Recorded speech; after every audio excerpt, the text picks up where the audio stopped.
of protests here and around the world. The traditional May Day demonstrations, boosted this year by the Occupy Wall Street movement. And there was a little bit of everything. Marches, music, and violence, sometimes a lot of violence. Eyewitness reporter Jim Dolan with the latest tonight. He's in Lower Manhattan. Jim?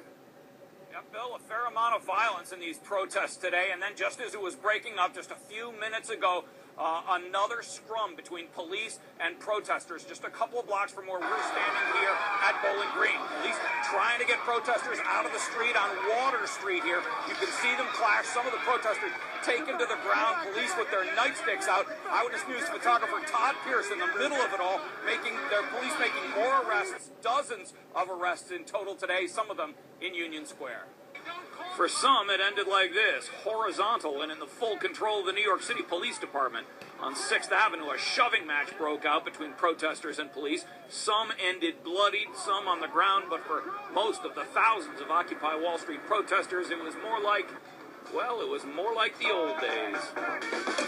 That's right, the drum circles are back, and with them the same group of disparate causes from last year. Some want a fair economy. Right now it's uneven, unrecognized, invisible.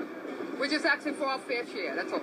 Some want a louder voice. When I call my congresswoman on an issue, I don't really get heard because the corporations have control over Capitol Hill. And some want it all. Could you tell me why you're here today? I'm for everything. The group caused enormous traffic snarls throughout Midtown and Lower Manhattan, and some not with the group wondered if Occupy Wall Street was making more enemies than friends. It's going to cost the city of New York, which is in debt now, millions and millions of dollars in police overtime. What's the point of that? As always, the Occupy Wall Street demonstration was an odd jumble of ideas. Trying to end imperialism. We're going to end imperialism. How's that going? It's going good. Ideas that don't always fit comfortably with each other, and that's the way they like it. We think Occupy Wall Street is a platform for many, many different groups. We don't all support each other, but we're all here to improve the country. Most of the protesters have gone home for the night, but some are gathering at this hour at Zuccotti Park, where it all started last year.